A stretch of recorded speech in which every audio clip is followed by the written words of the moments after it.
It's resumption day for primary and secondary schools in the southwestern state of Osun, except that they are no longer referred to by those terms.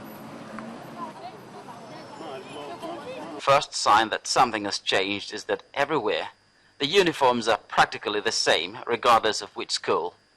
Public school, that is. What has happened is called reclassification. We have the elementary school, which consists of grades 1 to 4. Pupils, that's pupils from ages 6 to 9. Then we have the middle school, which consists of grades 5, 6, 7, 8, and 9. Pupils who spend 5 years in that class.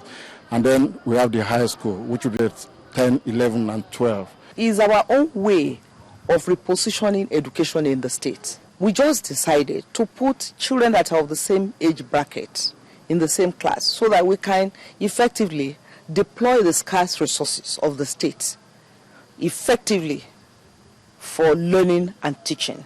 There are also new infrastructure in different stages of development to accommodate the new educational model. This is the Salvation Army Middle School, Osogbo, the capital of the state of Osun. It is indeed the first of the model schools, the new model schools of the states that's been completed and is ready for commissioning.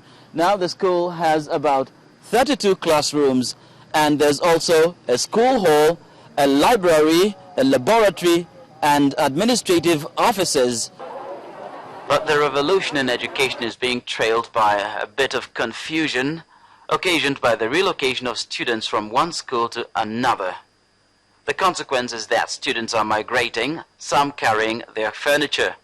The principal of Osogbo Grammar School has her hands full and will practically have to chase her around.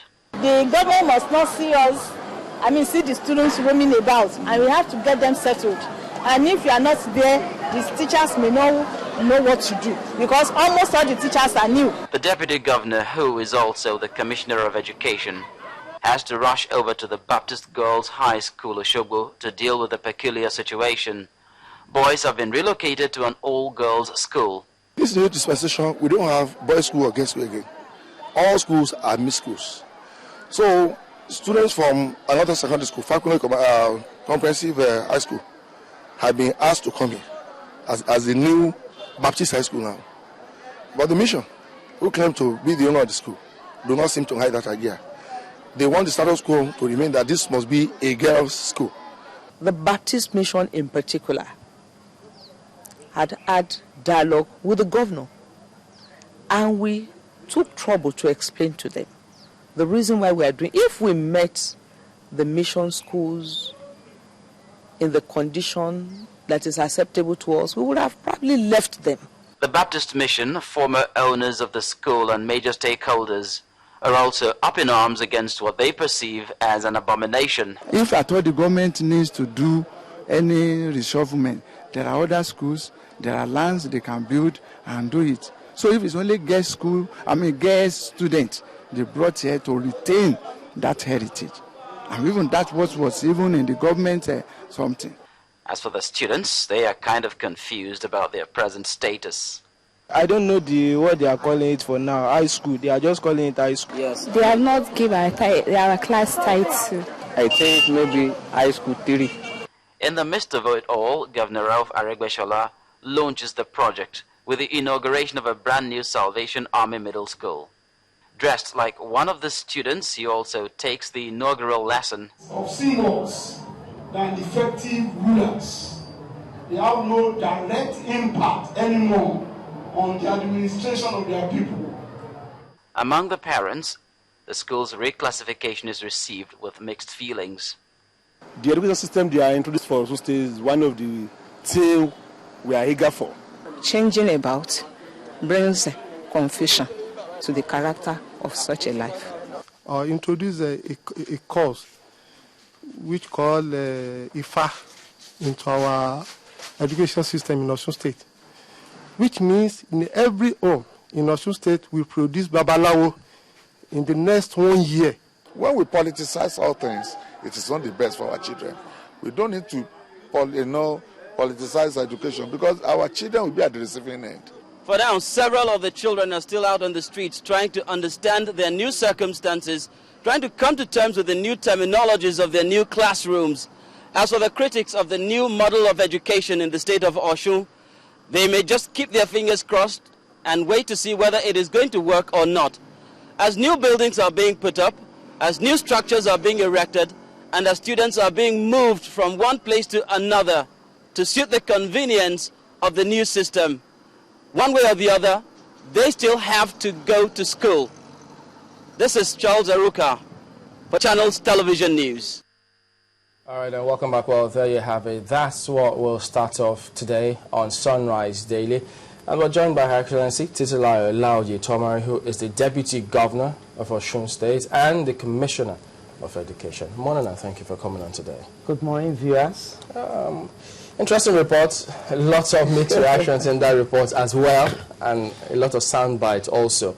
But then start by telling us, because it did, as we saw in the reports, different shades of opinion. Some don't understand what's going on, while government tried to explain to the people what is going on. What informed all this in the first place? Why the reclassification? Okay, let me appreciate you for featuring the educational system in the state of Osun. The reclassification process, which is ongoing currently, is part of the reform. And what informed that was the state that we met education when we assumed duty precisely in November 2010. The educational system in the state had collapsed completely. The infrastructural system were totally dilapidated. The performance of students was abysmal. It was so ridiculous and embarrassing that only 3% of our students were matriculable. It was as bad as that. We had dilapidated structures all over. The schools were not conducive for learning, nor for teaching. There was a total rot in the educational system. And we were alarmed because we didn't even know things were so bad when we were campaigning for the votes of the electorate. We had promised them that we would give them functional education. In fact, we came up with 6-point integral action plan for the development of the state. Education, functional education, is the fourth of those integral action plans. It's interesting you qualify your education as functional education. Yes, functional education. Because a host of people have, complain about the same thing. Governors across different states complain about the rots they met in the educational system, and they have worked with what currently exists, the 6334 system, and trying to upgrade it. So you have decided to reclassify with a new system. Yes. And you say it's because you want functionality. Yes. So explain the functionality in the 453. Am I correct? You're absolutely correct. In the 453 system that you've come up with. Okay. Let me start off by saying that the system we now run does not conflict with the federal government policy on education. Recall Nigerian government adopted the American system of education in 1982 by going the route of the 6334.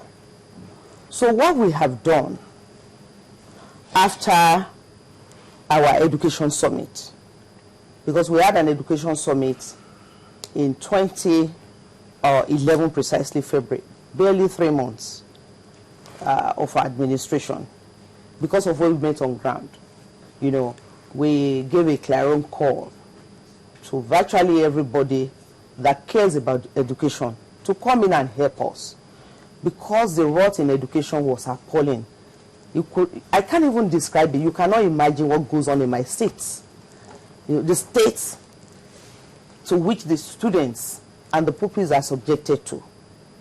So after the education summit, a communique was issued, and we took a decision to implement the communique. In fact, we adopted the communique as a roadmap.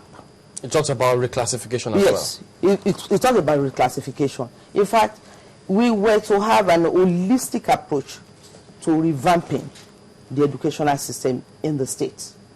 So what we've done with the reclassification, we've just regrouped the system into 3 basic segments: the elementary school, the middle school, and the high school. The elementary school takes care of children that are between the age of 6 and 9. Because at that stage, what we need to do at that stage is really develop the children for future academic pursuit. Give them a sound foundation, mental and physical foundation.